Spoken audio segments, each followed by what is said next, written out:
अस्सलामुअलैकुम वरहमतुल्लाहि ताला वबरकातुहू। नाज़रीन, मैं हूँ शहजाद अहमद अमजदी और आप देख रहे हैं अपना प्यारा सा चैनल इल्मी दुनिया। आज के इस वीडियो में हम बात करने वाले हैं कि बिहार स्टेट मदरसा एजुकेशन बोर्ड ने वस्तानिया फ़ौक़ानिया मौलवी के जो फॉर्म भरने की तारीख है उसकी तौसीह कर दिया है। जी हाँ दोस्तों, सही सुना, क्योंकि फॉर्म भरने में काफ़ी परेशानी आ रही थी और जो लिंक था वो काम नहीं कर रहा था, जिसकी वजह से इसका डेट आगे बढ़ा दिया गया है। तो कब तक डेट बढ़ाया गया है तो पूरी खबर हम आपको इस वीडियो में देने वाले हैं, तो वीडियो को अंत तक ज़रूर देखिएगा। वीडियो को शुरू करने से पहले छोटी सी गुजारिश है कि अगर अभी तक आपने हमारे चैनल को सब्सक्राइब नहीं किया है तो सब्सक्राइब करके बेल आइकॉन को दबा दीजिए ताकि आने वाले लेटेस्ट वीडियोस का नोटिफिकेशन आपको मिलता रहे। अभी आपके मोबाइल स्क्रीन पर दिख रहा है बिहार स्टेट मदरसा एजुकेशन बोर्ड का ऑफिशियल वेबसाइट है और यहाँ पे एक लिंक जो है यहाँ पे लिखा हुआ क्रॉस कर रहा है, जिसको आप देख सकते हैं। वहाँ पे क्या क्या बातें लिख रही हैं आप देख सकते हैं कि बिहार स्टेट मदरसा एजुकेशन बोर्ड ने जो है दर्जा वस्तानिया फ़ौक़ानिया मौलवी की जो फॉर्म भरने की तारीख है उसे 15 नवंबर तक बढ़ा दिया है। जी हाँ दोस्तों, 15 नवंबर तक अब बिना लेट फाइन के आप ऑनलाइन फॉर्म भर सकते हैं।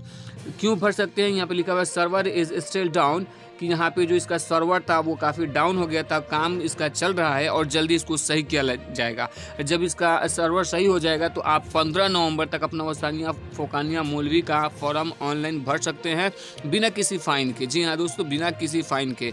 और उसके बाद आप 50 रुपये का फ़ाइन देकर अपना ऑनलाइन फॉर्म भर सकते हैं। तो ये एक अच्छी खबर है और इस पर काफ़ी देर से काम किया बोर्ड ने, क्योंकि बोर्ड के जो मेम्बरान हैं ऐसा लग रहा है कि सभी लोग सो रहे हैं। ना ही कोई नोटिफिकेशन जारी किया जा रहा है और ना ही तलबा को जो है ऐलान करके बताया जा रहा है कि कब तक डेट आगे बढ़ाएगा, या पेपर वगैरह में भी आउट नहीं की जा रही है खबरें।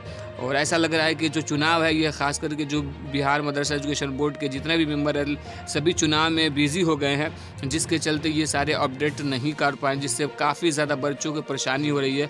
पिछले दिनों जो प्राइवेट उम्मीदवार हैं उनका ऑप्शन ही नहीं आ रहा था कि वो अपना ऑनलाइन फॉर्म कैसे भरे, और उसका भी जो है इस समस्या का भी समाधान बिहार स्टेट मदरसा एजुकेशन बोर्ड ने नहीं किया। उसके बाद ये ऑनलाइन फॉर्म भरने में बहुत ज़्यादा परेशानियां हो रही थी, उसका भी कोई अपडेट नहीं किया गया। फिर लास्ट में जाकर यहाँ पे डेट को जो है बढ़ा दिया गया है 15 नवंबर तक।